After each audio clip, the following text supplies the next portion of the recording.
من الشيطان الرجيم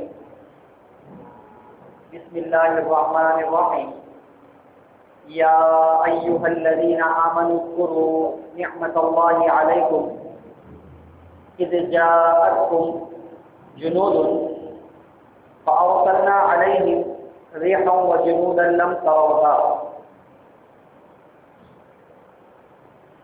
الآية صدق الله العظيم. وقال عليه الصلاة والسلام لا إله إلا الله وحده لا شريك له له الملك وله الحمد وهو على كل شيء قدير آئبون تائبون عابدون ساجدون لربنا حامدون. صدق الله وعده ونصر عبده وهزم الأحزاب وحده أو كما قال عليه الصلاة والسلام. اللهم صل على سيدنا ومولانا محمد وعلى آل سيدنا ومولانا محمد وبارك وسلم. اللهم صل على سيدنا ومولانا محمد وعلى آل سيدنا ومولانا محمد وبارك وسلم. اللهم صل على سيدنا ومولانا محمد وعلى آل سيدنا ومولانا محمد وبارك وسلم. ثنا کو پتا پتا ہے خدایا دم بدم تیرا. ثنا کو پتا پتا ہے خدایا دم بدم تیرا. زمین و آسماں تیری ہے موجود و عدم تیرا. زمین و آسماں تیری ہے موجود و عدم تیرا. تیرا کھا کر بھی جو تیرے ہی شکوے کرتے رہتے ہیں. تیرا کھا کر بھی جو تیرے ہی شکوے کرتے رہتے ہیں. تعجب ہے کہ ان پر بھی ہے لطف و کرم تیرا. معزز بزرگوں اور دوستوں، عزیز ساتھیوں اور نوجوان بھائیوں، قرآن کریم میں اللہ رب العزت نے ارشاد فرمایا یا ایھا الذین آمنوا، اے ایمان والو، اذکروا نعمت اللہ علیکم، تم یاد کرو اللہ تعالیٰ کے احسان کو جو اللہ تعالیٰ نے تم پر کیا. اذ جاءتکم جنود، اس وقت جب کہ تمہارے پاس تم پر حملہ کرنے کے لیے کئی سارے لشکر آ گئے. فأرسلنا علیہم ریحا وجنودا لم تروها، پھر ہم نے ان دشمنوں کے لشکروں پر آندھی بھیجی اور ایسے لشکر بھیجے جس کو تم نہیں دیکھ پائے. اور اللہ تعالیٰ ہمارے اعمال کو دیکھنے والے اور جاننے والے ہیں. حدیث میں حضور اکرم صلی اللہ علیہ وسلم نے یہ چند کلمات پڑھے، لا الہ الا اللہ، اللہ کے علاوہ کوئی عبادت کے لائق نہیں. وحدہ، اللہ تعالیٰ کا نے کہا ہے لا شریک لہ، اللہ کا کوئی شریک نہیں. لہ الملک، اللہ ہی کے لیے ہے بادشاہت، حکومت اور سلطنت. ولہ الحمد، اور تمام تعریفیں اللہ تعالیٰ ہی کے لیے ہیں. وَهُوَ عَلَى كُلِّ شَيْءٍ قَدِيرٌ، اور اللہ تعالیٰ ہر چیز پر قدرت رکھتے ہیں. آئبون تائبون عابدون ساجدون لربنا حامدون، ہم لوٹتے ہیں اللہ تعالیٰ کی طرف، رجوع کرتے ہیں اللہ تعالیٰ کی طرف، عبادت کرتے ہیں ہم اللہ تعالیٰ کی، سجدہ کرتے ہیں ہم اپنے رب کے آگے، تعریف کرتے ہیں ہم اللہ رب العزت کی. صدق اللہ وعدہ، اللہ نے اپنا وعدہ سچ کر دکھلایا. ونصر عبدہ، اور اللہ نے اپنے بندے کی مدد فرمائی. وہزم الاحزاب وحدہ، اور اللہ رب العزت نے تنہ تنہا سارے لشکروں کو شکست دے دی. قرآن کریم کی اس آیت میں اور اللہ کے نبی صلی اللہ علیہ وسلم کے ان الفاظ مبارکہ میں جو باتیں بتلائی گئیں اس سے اشارہ ہے غزوہ خندق، غزوہ احزاب کی طرف۔ حضرت نبی کریم صلی اللہ علیہ وسلم کی سیرت مبارکہ کا سلسلہ چل رہا ہے۔ اسی سلسلے کی ایک کڑی آپ کی عمر مبارک کے تقریباً 57 سال ہو چکے ہیں اور ہجرت کا 5واں سال ہے۔ اس موقع پر ایک غزوہ پیش آیا، غزوہ خندق، غزوہ احزاب، جس کا تقریباً آدھا حصہ گزشتہ جمعہ کو آ چکا ہے۔ بات یہاں تک پہنچی تھی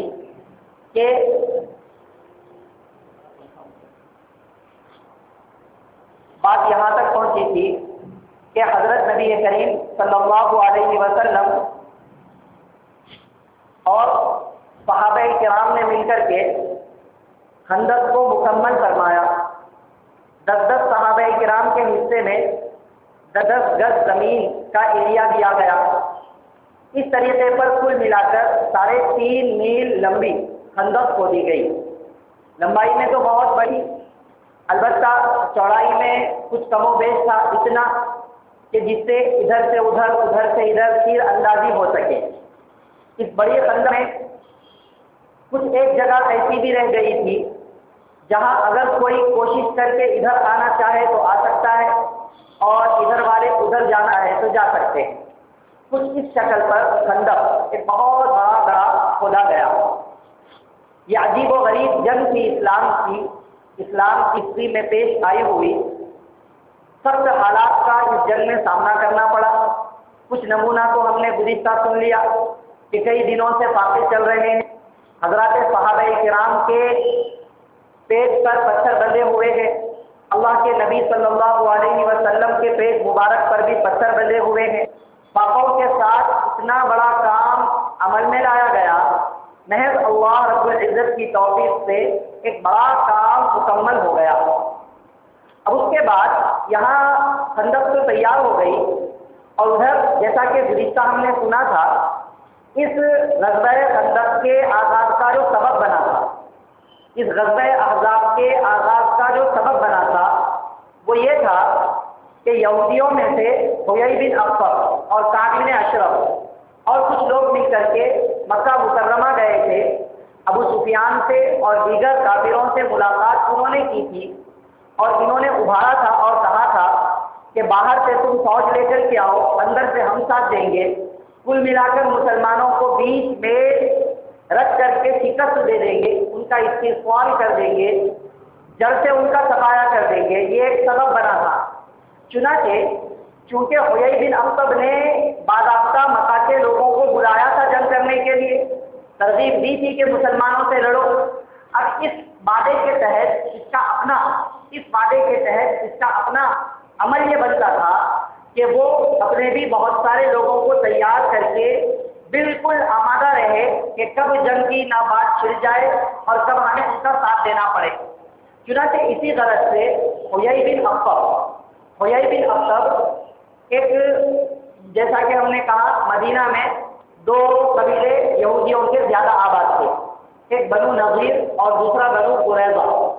تو حیی بن اخطب بنو نذیر سے ہے اور کعب نام کا ایک اور شخص، کعب بن اشرف نہیں، اس کے علاوہ ایک اور شخص کعب نام کا، وہ بنو قریظہ کا سردار ہے۔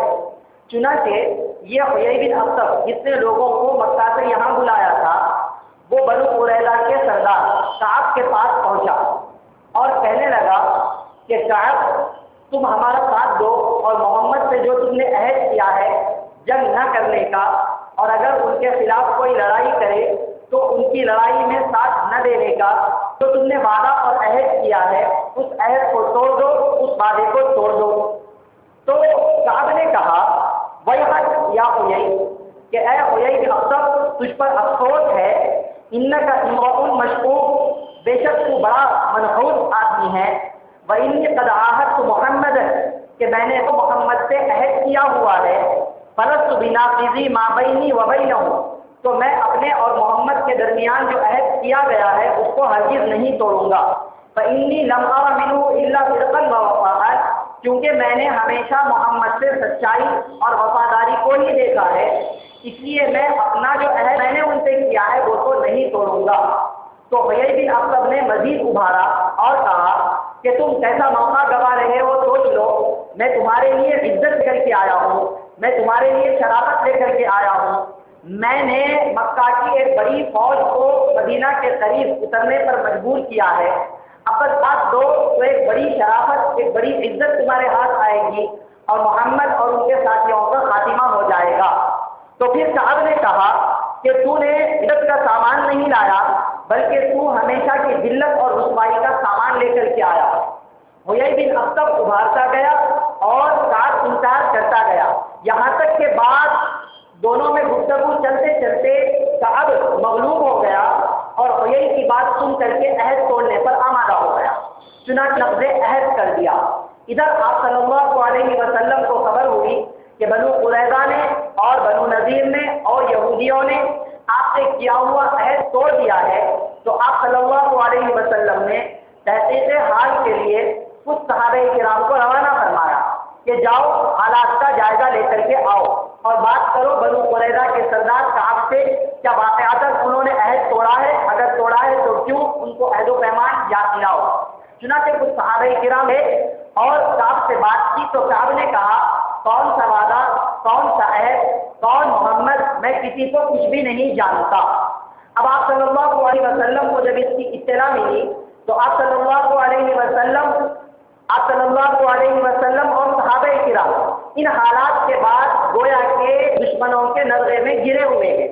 ایک طرف اندرونی دشمن ہے یعنی کہ مدینہ کے دشمن بنو قریظہ اور دوسری طرف خارجی دشمن ہے، باہر کے دشمن یعنی مکہ کے دشمن کفار اور سرداران قریش ابو سفیان وغیرہ، تو باہر سے بھی حملہ ہو رہا ہے، اندر کے بھی دشمن ہے۔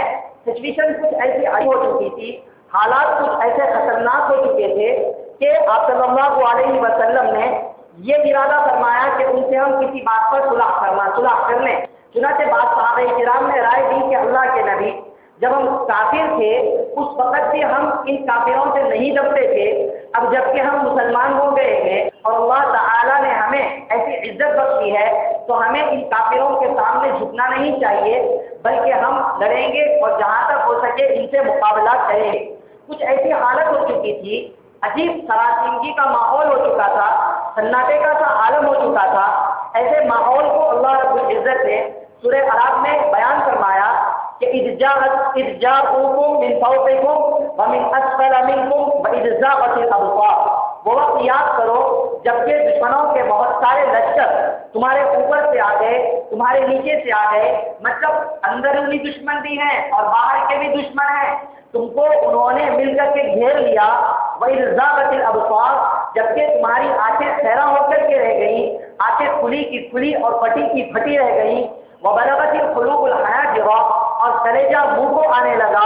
وَتَظُنُّونَ بِاللَّهِ الظُّنُونَ، ان حالات میں تمہارے اللہ تعالیٰ کے بارے میں مختلف خیالات ہونے لگے، مختلف وسوسے آنے لگے کہ آپ کی مختلف خیالات اور وسوسے یہ کہ ہم جب حق پر ہیں تو ایسے حالات ہمارے ساتھ کیوں، ہم مسلمان ہیں تو ہمارے اوپر ایسے حالات کیوں، ایسے خیالات آنے لگے۔ اللہ فرماتے ہیں یہ وہ وقت تھا هنالک ابتلی المؤمنون وزلزلوا زلزالا شدیدا، یہ وقت تھا جب کہ مسلمانوں کو سخت آزمائش میں مبتلا کیا گیا اور ان کو ہلا کر کے رکھ دیا گیا۔ حالات ایسے خطرناک تھے کہ اب یہاں سے اندرونی دشمن کا خطرہ تو پہلے سے ہے ہی، اب ادھر جنگ بھی چھڑ چکی ہے اور جنگ کیسی، آمنا سامنا تو ہو نہیں پایا، وہاں سے تیر اندازی، یہاں سے تیر اندازی، وہاں سے پتھر بازی، یہاں سے پتھر بازی، بس دور دور سے ہی حملے ہو رہے ہیں اور مسلسل یہ جنگ چل رہی ہے۔ اب ایسے حالات میں ایک طرف اندرونی دشمن کا خطرہ، ادھر سے لڑائی ہو رہی ہے۔ اب روایات میں آتا ہے کہ یہ دن، یہ ایام ایسے سخت اور بھاری گزرے کہ ایک دن کی 4 نمازیں آپ صلی اللہ علیہ وسلم کی اور صحابہ کرام کے قضا ہو گئے، موقع ہی نہیں ملا نمازوں کو ادا کرنے کا۔ حالات کو سنبھالنے میں ایسے لگے ہوئے تھے کہ اس وقت نماز کی طرف توجہ دینے کا موقع ہی نہ مل پایا۔ چنانچہ اس سے ہم اندازہ کر سکتے ہیں کہ یہ ایک وقت تھا کہ آپ صلی اللہ علیہ وسلم کی اور صحابہ کرام کی 4 نمازوں کا قضا ہو جانا۔ پھر ان 4 نمازوں کو بعد میں عشاء کے وقت میں بعد میں پڑھ لیا گیا، لیکن سوچنے کی بات یہ ہے کہ نماز جیسا عمل آپ صلی اللہ علیہ وسلم کا اور صحابہ کرام کا قضا ہو جانا، اس سے ہم اس بات کا اندازہ لگا سکتے ہیں کہ حالات کیسے سخت آئے. بہرحال اب یہ سلسلہ چل رہا ہے. اب ادھر کیا ہوا تھا؟ بنو قریظہ کا خطرہ تھا مدینہ والوں کو. تو آپ صلی اللہ علیہ وسلم نے انتظام یوں فرمایا کہ جتنے مسلمان نوجوان تھے اور طاقتور لوگ تھے وہ تو پورے میدان میں آئے ہوئے تھے، اور جو عورتیں تھیں اور جو بچے تھے اور جو تھوڑے بہت کمزور لوگ تھے وہ مدینہ میں رہ گئے تھے. اب ان لوگوں کی حفاظت کا انتظام یہ کیا گیا کہ عورتوں کو، بچوں کو اور کمزور لوگوں کو حضرت حسان بن ثابت رضی اللہ تعالی عنہ کے قلعے کے اندر محفوظ کر دیا گیا، محصور کر دیا گیا، ان سب کو ایک جگہ محفوظ کر دیا گیا. اب وہاں پر یہودیوں کا خطرہ تو بڑھ رہا تھا. روایات میں آتا ہے حضرت صفیہ رضی اللہ تعالی عنہا آپ صلی اللہ علیہ وسلم کی پھوپھی صاحبہ نے اس موقع پر اپنی بہادری کھائی. روایات میں آتا ہے کہ یہودی اس وقت اس قلعے کے اطراف میں ٹہل رہے تھے، دروازے کے پاس میں گھوم رہے تھے کہ موقع ملے گا تو ہم حملہ کر دیں گے اور عورتوں کو ختم کر دیں گے، بچوں کو پکڑ لیں گے. اس طریقے پر جو بھی کمزور لوگ ہوں گے ان سب کو پناہ کر دیں گے. ادھر اگر حملہ ہوگا تو مسلمان وہاں کمزور پڑ جائیں گے، ادھر مسلمان کمزور پڑیں گے، جو کافروں کو، جو اس وقت ان کے دوست تھے یہودیوں کے، ان کو غلبہ مل جائے گا. چنانچہ ان نیتوں کے ساتھ کچھ یہودی اس قلعے کے باہر میں ٹہل رہے تھے. حضرت صفیہ رضی اللہ تعالی عنہا نے اس کو پرکھ لیا، محسوس کر لیا. وہاں پر انہوں نے حضرت حسان بن ثابت رضی اللہ تعالی عنہ سے کہا. حضرت حسان بن ثابت رضی اللہ عنہ شاعر رسول صلی اللہ علیہ وسلم، یہ جسمانی طاقت کے لحاظ سے اتنے زیادہ مضبوط اور بہادر نہیں تھے، لیکن ان کا جہاد عام طور سے زبان سے ہوا کرتا تھا، ان کا جہاد اشعار سے ہوا کرتا تھا. ضرورت پڑتی تو یہ ایسے اشعار کہتے کہ جو کمزور پڑنے والے مسلمان ہوتے ان کے اندر جان پیدا ہو جاتی، پھر وہ لڑنے کے لیے آمادہ ہو جاتے. اللہ تعالیٰ نے ہر کسی کو کسی کام کے لیے بنایا. حضرت حسان بن ثابت رضی اللہ تعالی عنہ اشعار سے، اپنی زبان سے جہاد کرنے والے بنے تھے، اور اشعار سے اللہ کے نبی صلی اللہ علیہ وسلم کی مدح کرنے والے اور اسلام کی تعریف کرنے والے اور اسلام کی خوبیوں کو بیان کرنے والے بنے تھے. لڑنے کا مزاج ان کے اندر نہیں تھا. تو حضرت صفیہ رضی اللہ تعالی عنہا نے کہا کہ جاؤ دیکھو، مجھے محسوس ہو رہا ہے کہ کوئی یہودی وہاں پر ٹہل رہا ہے. تو حضرت حسان بن ثابت رضی اللہ عنہ نے کہا آپ اچھی طرح جانتے ہیں کہ میں اس کام کے لیے نہیں بنا ہوں. تو اس کے بعد حضرت صفیہ رضی اللہ عنہا خود خیمہ جو لگا ہوا تھا لکڑیوں کے سہارے پر، اس خیمے کا، اس ڈیرے کا ایک بڑا سا موٹا سا بمبو جسے ہم کہتے ہیں، لکڑی انہوں نے لی، ڈنڈا انہوں نے لیا اور قلعے کے باہر اتر آئی اور موقع پا کر کے زور سے یہودی کے سر پہ دے مارا، جس کی وجہ سے یہودی وہیں پر ڈھیر ہو گیا. اب روایات میں یہ بھی آتا ہے، بعض دوسری روایات میں، کہ اس کے بعد انہوں نے اس کا سر اس کے دھڑ سے جدا کر دیا، اس کا سر بھی اس کے دھڑ سے جدا کر دیا. پھر کہا حضرت حسان بن ثابت رضی اللہ تعالی عنہ سے کہ دیکھو اب جاؤ، اس کا ہتھیار اور اس کا جو کچھ سامان رکھا ہوا ہے وہ تم لے لو، کیونکہ میں تو عورت ہوں، مجھے ان ساری چیزوں کی ضرورت نہیں پڑے گی. حضرت حسان بن ثابت رضی اللہ تعالی عنہ نے کہا کہ مجھے ان چیزوں کی بھی ضرورت نہیں ہے. بہرحال پھر انہوں نے اس کا سر پکڑا اور قلعے کے اوپر سے جہاں یہودی اور کچھ کھڑے ہوئے تھے ان لوگوں کی جماعت نے، ان لوگوں کی جو ٹیم وہاں کھڑی ہوئی تھی اس کے اندر پھینک دیا. جیسے ہی ان کے ساتھی کا سر کٹا ہوا، جسم سے الگ ہوا ان کے درمیان میں گرا تو وہ لوگ پریشان ہو گئے اور یہ سوچنے پر مجبور ہو گئے کہ محمد نے عورتوں کو اور بچوں کو تنہا نہیں چھوڑا، یہاں پر بھی انہوں نے کچھ طاقتور مردوں کو تعینات کیا ہوا. اللہ اکبر، کیسی بہادری! عورتوں نے جب وقت آیا تو ایسی بھی بہادری دکھلائی. تو ادھر یہ ماجرا پیش آیا. اب ادھر کیا حالات، جنگ چل رہی ہے، ادھر سے تیر اندازی اور پتھر بازی ہو رہی ہے.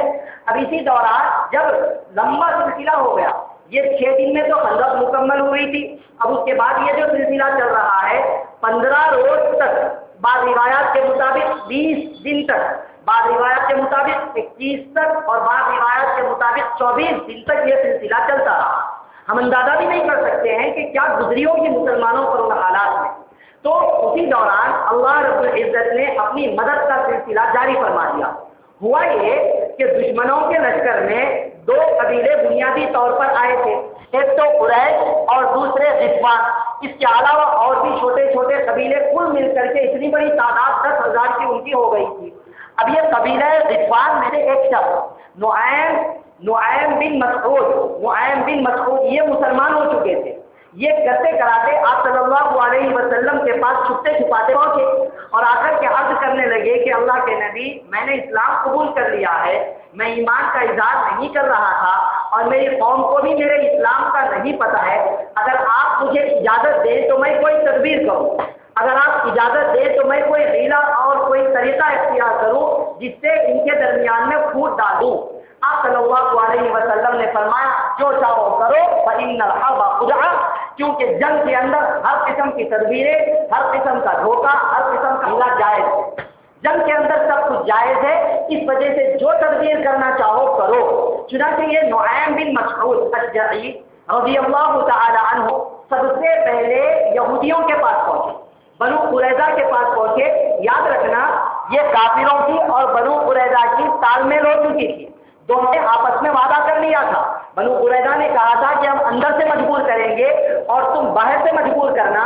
چنانچہ انہوں نے ایک عجیب طریقہ نکالا، یہ گئے بنو قریظہ کے پاس اور بنو قریظہ کے پاس پہنچ کر انہوں نے کہا کہ دیکھو تم لوگ، میں تمہیں اس بات کا تو یقین ہے کہ میں تمہارا دوست ہوں اور تمہارا خیرہ ہوں، تم مجھ سے اچھی طرح واقف ہو۔ تو ان لوگوں نے کہا کہ ہاں آپ قبیلہ غطفان کے سردار ہیں، آپ ہمارے دوست ہیں، ہم اچھی طریقے سے آپ سے واقف ہیں، آپ کی بات پر ہمیں بھروسہ ہے۔ تو انہوں نے کہا کہ جب تمہیں مجھ پر بھروسہ ہے تو سنو، میں تمہیں ایک بات بتلاتا ہوں، وہ یہ ہے کہ تم لوگ مدینہ کے اندر رہنے والے ہو اور وہ لوگ باہر سے آئے ہوئے ہیں۔ اگر ایسا ہوا کہ ان کو شکست ہو گئی، لڑائی میں وہ ہار گئے اور وہ وہاں کا وہاں بھاگ گئے اور تمہارا ساتھ انہیں نہیں دیا تو کیا ہوگا؟ تم اندر رہنے والے ہو گے، تم اندر پیچھے جاؤ گے۔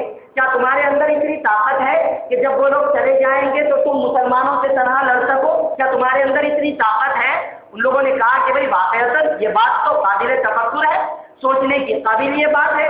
چنانچہ انہوں نے کہا کہ پھر ہمیں کیا کرنا چاہیے؟ تو نعیم بن مسعود نے ان سے کہا کہ تم ایسا کرو کہ ان سے بات کرو اور ان کے کچھ سرداروں کو یا ان کے کچھ آدمیوں کو اپنے پاس بطور امانت کے رکھو، کیونکہ اگر ان کے آدمی تمہارے پاس ہوں گے تو وہ تم کو چھوڑ کر کے بھاگ نہیں پائیں گے۔ اگر وہ اپنے آدمی تم کو دے دیتے ہیں تو وہ بھروسے کے قابل ہیں، اگر وہ اپنے آدمی تم کو نہیں دیتے ہیں تو سمجھ لو اگر شکست ہو گئی تو وہ تمہارا ساتھ نہیں دے، وہیں سے بھاگ جائیں گے۔ اب ان لوگوں کو بات سمجھ میں آئی، اب ان لوگوں میں آپس میں مشورہ ہو رہا ہے۔ پھر اس کے بعد نعیم بن مسعود رضی اللہ عنہ یہاں سے نکل کر کے مکہ کے کافروں کے پاس اور اپنے قبیلے والوں کے پاس گئے اور وہاں جا کر کے انہوں نے دوسری بات کہی۔ وہاں جا کر کے کہا کہ تم نے جن سے عہد کیا ہوا ہے، وعدہ کیا ہوا ہے بنو قریظہ، ان کا کیا بھروسہ؟ مجھے پتا چلا ہے کہ ان لوگوں نے تم سے کیا ہوا عہد توڑ دیا، وہ مسلمانوں سے ڈر گئے ہیں اور انہوں نے محمد سے یہ وعدہ کیا ہوا ہے کہ تمہارے چند آدمیوں کو وہ لے کر محمد کے حوالے کر دیں گے۔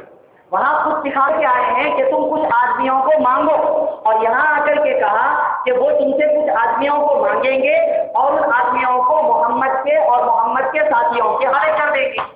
تم اس بات کا اندازہ کر لو، مجھے یہ بات پہنچی ہے۔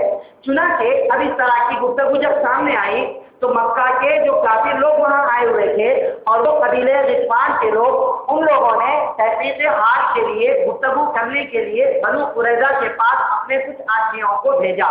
تو بنو قریظہ نے ان سے آدمیوں کا مطالبہ کیا اور کہا کہ بھئی تمہارے کچھ آدمیوں کو ہمارے پاس رکھو۔ تو ان لوگوں نے دینے سے انکار کر دیا، بات دونوں طرف سچ ہو گئی۔ اب ان کے آدمیوں کا جب انہوں نے مطالبہ کیا تو مکہ کے لوگوں کو یہ یقین ہو گیا کہ نعیم نے جو بات کہی تھی وہ سچ ہے، یہ ہمارے آدمیوں کو پکڑ کر محمد کے حوالے کرنا چاہتے ہیں، تبھی تو وہ ہمارے آدمی مانگ رہے ہیں۔ اور جب انہوں نے دینے سے انکار کر دیا تو بنو قریظہ کو یقین ہو گیا کہ واقعاتاً یہ ہمارا ساتھ دینے والے نہیں ہیں، اگر شکست ہو جائے گی تو یہ ہمیں چھوڑ کر کے بھاگ جائیں گے۔ اس طریقے پر ان میں باہم پھوٹ پڑ گئی اور دونوں کا جو عہد تھا اور دونوں کا جو تال میل تھا وہ ٹوٹ گیا اور ان لوگوں کا ربط ختم ہو گیا۔ ایک اعتبار سے یوں وہ کمزور پڑ گئے۔ اب دوسری طرف اللہ رب العزت نے ایک اور مدد بھیجی. مدد اللہ رب العزت نے دوسری یہ بھیجی کہ سخت آندھی دشمنوں کے خیموں میں، دشمنوں کے لشکر میں اللہ رب العزت نے سخت آندھی اور طوفان بھیج دیا، ایسا سخت اور ایسا خطرناک کہ ان کے خیمے اکھڑ کر کے ہواؤں میں اڑنے لگے. وہ لوگ ایک جگہ پر ان کے پاؤں ٹک نہیں پا رہے تھے، ٹھہرنے والا زمین پر گر جاتا. اگر کوئی بے قابو ہے، بیٹھا ہوا ہے، تو وہ ہواؤں میں پلٹیاں کھانے لگتا. ان کے خیمے ہوتے تو وہ ہواؤں میں اڑ جاتے. اللہ رب العزت نے ایسی آندھی چلائی، یہ کل ملا کر کے دشمنوں کا لشکر کمزور پڑ گیا. اب یہاں دشمنوں کا لشکر کمزور تو پڑ گیا، اب ادھر ایک اور عجیب واقعہ پیش آیا. اب صلی اللہ علیہ وسلم نے جب دیکھا کہ اللہ تعالیٰ کی مدد آ رہی ہے، تو اس کے بعد آپ صلی اللہ علیہ وسلم نے ادھر اپنے مجمع میں صحابہ کرام سے کہا کہ بھئی اس میں سے کون ہے جو دشمنوں کے لشکر میں جا کر، دشمنوں کے خیمے میں جا کر کے وہاں کے حالات کی خبر لے کر کے آئے گا؟ کوئی ہے؟ ایک مرتبہ آپ صلی اللہ علیہ وسلم نے پوچھا، کسی کی ہمت ہاتھ اٹھانے کی یا انا یا رسول اللہ کہنے کی کسی کی ہمت نہ ہوئی، کیونکہ بہت تھکے ماندے تھے. اتنے زمانے سے فاقہ بھی چل رہا تھا اور ایسے میں کسی کی ہمت نہیں تھی. دوسری مرتبہ آپ صلی اللہ علیہ وسلم نے پوچھا، کوئی ہے دشمنوں کے لشکر میں جا کر کے ان کی خبر لائے گا کہ وہ ہے یا چلے گئے، کیا ہے معاملہ، کیا ماجرا ہے، حقیقت حال کیا ہے؟ کسی نے جواب نہیں دیا. یہ ساری روایت حضرت حذیفہ رضی اللہ عنہ بیان کرتے ہیں.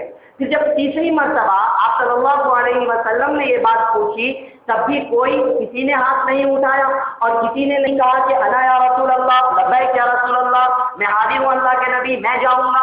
کسی کی ہمت نہیں بن پڑی. حضرت حذیفہ رضی اللہ عنہ کہتے ہیں میری بھی ہمت نہیں ہو رہی تھی، لیکن اس کے بعد آپ صلی اللہ علیہ وسلم نے میرا نام لے کر کے کہا، حذیفہ تم جاؤ. حضرت حذیفہ رضی اللہ عنہ کہتے ہیں کہ اب تو جانا ہی پڑے گا. اللہ کے نبی صلی اللہ علیہ وسلم نے نام لے لیا ہے، آپ صلی اللہ علیہ وسلم کی بات کا انکار نہیں ہو سکتا ہے. سمعنا و اطعنا، یہ صحابہ کرام کی صفت تھی. ہم نے سن لیا، اطاعت کر لی، مان لیا اللہ کے نبی صلی اللہ علیہ وسلم کے فرمان کو. حالانکہ مشقت ہے، تھکے ہوئے ہیں، فاقوں میں ہے، اندیشہ بھی ہے، ڈر بھی ہے کہ دشمنوں کا اتنا بڑا لشکر 10,000 کا، اس میں ایک آدمی جائے اور جا کر کے حالات کی خبر لے کے آئے. کوئی ایسی ویسی بات نہیں تھی. جب آپ صلی اللہ علیہ وسلم نے ان کی گھبراہٹ دیکھی تو فرمایا، حذیفہ انک لن تؤسر، حذیفہ تمہیں کوئی قید نہیں کر سکتا ہے، جاؤ. پھر آپ صلی اللہ علیہ وسلم نے دعا دی، اللہم احفظہ من بین یدیہ ومن خلفہ وعن یمینہ وشمالہ ومن فوقہ ومن اسفلہ، کہ اے اللہ آپ حذیفہ کی حفاظت فرمائیے گا، ان کے آگے سے، ان کے پیچھے سے، ان کے دائیں سے، ان کے بائیں سے، ان کے اوپر سے، ان کے نیچے سے، ہر طرف سے اے اللہ آپ حذیفہ کی حفاظت فرمائیے گا. سخت سردی کا موسم تھا، جاڑے کا موسم تھا، عجیب کڑاکے کا عالم تھا. ایسے میں کسی کو اپنے جگہ سے اٹھنے کی ہمت بھی نہیں ہو رہی تھی. لیکن حضرت حذیفہ رضی اللہ عنہ بیان کرتے ہیں کہ جب آپ صلی اللہ علیہ وسلم نے میرا نام لے کر مجھے کہا اور میرے لیے دعائیں دی اور کہا کہ جاؤ، جیسے ہی میں اٹھا، کہتے ہیں مجھے ایسے لگ رہا تھا جیسے کہ سخت گرم ہوائیں میری اطراف میں چل رہی ہیں، یا کوئی حمام ہے جس کے اندر گرم پانی کا حمام، گرم بھاپوں کا حمام ہے جس کے اندر میں کھڑا ہوا ہوں، سردی کا نام و نشان تک نہیں ہے. اب وہ اسی حالت میں دشمنوں کے خیمے میں گھس گئے، دشمنوں کے لشکر میں گھس گئے. وہاں جاتے ہیں تو کہتے ہیں کہ میری نظر سب سے پہلے ابو سفیان پر پڑی. اچھا، ان کے رنا ہونے سے پہلے آپ صلی اللہ علیہ وسلم نے ان سے کہا تھا کہ حذیفہ صرف جاؤ، حالات کی تحقیق کرو اور واپس آ جاؤ، کچھ بھی کام اپنی طرف سے نہ کرنا. اگر میں کہوں تو الگ بات ہے، نہ کہوں تو کچھ نہ کرنا، صرف حالات کی خبر لینا اور وہاں سے واپس آ جانا. یہ کہتے ہیں جیسے ہی میں گیا، میں نے ابو سفیان کو دیکھا، میری نظر ابو سفیان پر پڑی. میرے جی میں آ رہا تھا کہ ابھی ابو سفیان کو ختم کر دوں، کیونکہ اس کو ختم کر دیں گے، ابو سفیان ابھی مسلمان نہیں ہوئے ہیں، مسلمان تو بعد میں ہوئے ہیں، اگر ان کو ختم کر دیا جائے گا تو ان کا پورا لشکر کمزور پڑ جائے گا. لیکن کہتے ہیں کہ اللہ کے نبی صلی اللہ علیہ وسلم نے منع کیا تھا. میں نے اپنے جذبات پر، میں نے اپنے خواہشات پر کنٹرول کر لیا، قابو کر لیا. اسی لیے کہتے ہیں نا صحابہ کرام رضوان اللہ تعالی علیہم اجمعین کے بارے میں کہ جہاں کر دیا گرم گرما گئے وہ، جہاں کر دیا گرم گرما گئے وہ، جہاں کر دیا نرم نرما گئے وہ، شریعت کے قبضے میں تھی باغ ان کی، بھڑکتی نہیں تھی کبھی آگ ان کی۔ صحابہ کرام کا یہ صفت، صحابہ کرام کی یہ صفت، صحابہ کرام کا یہ مزاج بنا ہوا تھا۔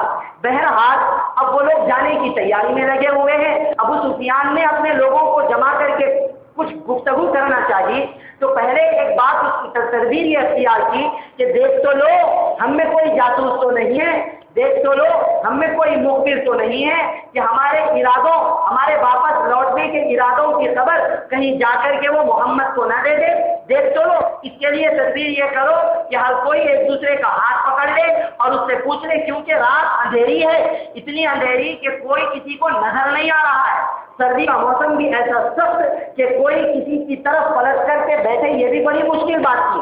اب ایسے ماحول میں چہرے تو کسی کے نظر نہیں آ رہے ہیں، میٹنگ ہونا ہے، میٹنگ ہونا ہے، کہا کہ ہر کوئی ایک دوسرے پر ہاتھ رکھ لے اور اس سے اس کا تعارف لے لے کہ تم کون ہو، کون سے قبیلے کے ہو، کہاں کے رہنے والے ہو۔ حضرت حذیفہ رضی اللہ عنہ کہتے ہیں میں سوچنے لگا کہ اب تو پھنس گیا، حذیفہ اب تو پھنس گیا، اب تو پکڑا جائے گا، کیا کرے گا۔ کہتے ہیں اچانک اللہ رب العزت نے میرے دل میں خیال ڈالا، میرے بازو جو تھا اس کے اوپر پہلے میں نے ہاتھ رکھا اور رکھ کر کے کہا میں نے کہا تو کون ہے اور تو کون سے قبیلے کا ہے، تو کہاں کا رہنے والا ہے۔ میں نے کچھ اس زیادہ ہمت کے ساتھ، اس جوش کے ساتھ پوچھا کہ پہلے تو وہ گھبرا گیا اور کہنے لگا تو مجھے نہیں جانتا، میں فلاں فلاں فلاں کا بیٹا ہوں، فلاں قبیلے سے ہوں۔ بس اتنے میں گفتگو ختم ہو گئی، کو اطمینان ہو گیا کہ ان میں کوئی باہر کا آدمی نہیں ہے، اس کو ان سے پوچھنے کی ہمت ہی نہ ہوئی۔ اب اس طریقے پر وہ لوگ واپس جانے کا ارادہ وغیرہ کر رہے تھے، سامان باندھ کر نکل رہے تھے۔ یہ سارے واقعات اور حالات کی خبر حضرت حذیفہ رضی اللہ عنہ واپس آئے اور اللہ کے نبی صلی اللہ علیہ وسلم کے پاس پہنچے۔ آپ صلی اللہ علیہ وسلم اس وقت نماز پڑھ رہے تھے۔ جیسے ہی آپ نماز سے فارغ ہوئے، حضرت حذیفہ رضی اللہ عنہ فرماتے ہیں کہ میں نے پورے حالات کی خبر اور ان کے واپس جانے کی خبر آپ صلی اللہ علیہ وسلم کو دی۔ میں نے دیکھا کہ رات کی تاریکی میں، کھٹاٹوٹ اندھیرے میں حضرت نبی کریم صلی اللہ علیہ وسلم جب مسکراتے ہیں تو آپ کے دانتوں کی سفیدی چمکنے لگتی ہے۔ میں نے دیکھا کہ آپ کے دانت چمک رہے ہیں، اندھیرے میں محض آپ کے دانتوں کی روشنی نظر آتی ہے۔ اللہ اکبر۔ جب آپ صلی اللہ علیہ وسلم خوش ہوئے، حضرت حذیفہ رات کا وقت تھا، کہا کہ حذیفہ یہیں سو جاؤ۔ حضرت حذیفہ رضی اللہ عنہ کہتے ہیں کہ سردی کا ابھی بھی کوئی نام و نشان تک نہیں تھا۔ اب کہا کہ سردی کیوں، کہاں سوئے ہیں؟ اللہ کے نبی صلی اللہ علیہ وسلم کے قدم مبارک کے پاس سوئے ہیں۔ آپ صلی اللہ علیہ وسلم نے اپنی چادر کا ایک کنارہ حضرت حذیفہ رضی اللہ عنہ کے سر پر ڈال دیا کہ حذیفہ سو جاؤ۔ حضرت حذیفہ رضی اللہ عنہ آرام کرنے لگے۔ جب صبح ہوئی تو کہتے ہیں صبح ہو گئی، لوگ اٹھ گئے تقریباً، لیکن میں نہیں اٹھا۔ تو اللہ کے نبی صلی اللہ علیہ وسلم نے چادر کھینچتے ہوئے میرے اوپر ہاتھ رکھتے ہوئے کہا قم یا نومان، کہ اے بہت سونے والے اٹھ جاؤ، اے بہت سونے والے اٹھ جاؤ۔ کیا اس وقت میں محبت کا عالم رہا ہوگا، اللہ اکبر، کیا عشق، کیا کیفیت حضرت حذیفہ رضی اللہ عنہ پر طاری رہی ہوگی، اندازہ نہیں کر سکتے ہیں۔ ارے ہم اور آپ کو روز نبی صلی اللہ علیہ وسلم پر حاضری کا موقع مل جائے، ہماری اور آپ کی کیفیت دیگر ہو جاتی ہے۔ آپ صلی اللہ علیہ وسلم کی محبت ہمارے دل کے اندر، ہمارے دماغ کے اندر، ہمارے جسم کے اندر، ہمارے روئے کے اندر سما جاتی ہے۔ وہاں آقا نامدار تاجدار مدینہ حضرت محمد مصطفیٰ صلی اللہ علیہ وسلم کے قدموں میں ہے، آپ کی چادر مبارک ان کے سر پر پڑی ہوئی ہے اور آپ صلی اللہ علیہ وسلم فرماتے ہیں کہ قم یا نومان، اے زیادہ سونے والے اٹھ جاؤ، اے زیادہ سونے والے اٹھ جاؤ، پیار سے آپ صلی اللہ علیہ وسلم نے کہا۔ بہرحال اس طریقے پر غزوہ خندق اور احزاب مکمل ہوا۔ اس میں کوئی زیادہ قتل و قتال اور لڑائی جھگڑا، شہادت وغیرہ کے واقعات پیش نہیں آئے۔ جب آپ صلی اللہ علیہ وسلم نے صحابہ کرام کو یہاں سے کوچ کر جانے کا حکم دیا، صبح کا وقت تھا، آپ صلی اللہ علیہ وسلم نے فرمایا کہ چلو اب ہم مدینہ منورہ کی طرف واپس ہوتے ہیں۔ واپس ہوتے وقت میں آپ صلی اللہ علیہ وسلم زبان مبارک پر یہ کلمات تھے پڑھ رہے تھے، لا الہ الا اللہ وحدہ، اللہ کے علاوہ کوئی عبادت کے قابل نہیں، اللہ رب العزت نے تنہا ہے، لا شریک لہ، اللہ کا کوئی شریک نہیں، لہ الملک و لہ الحمد،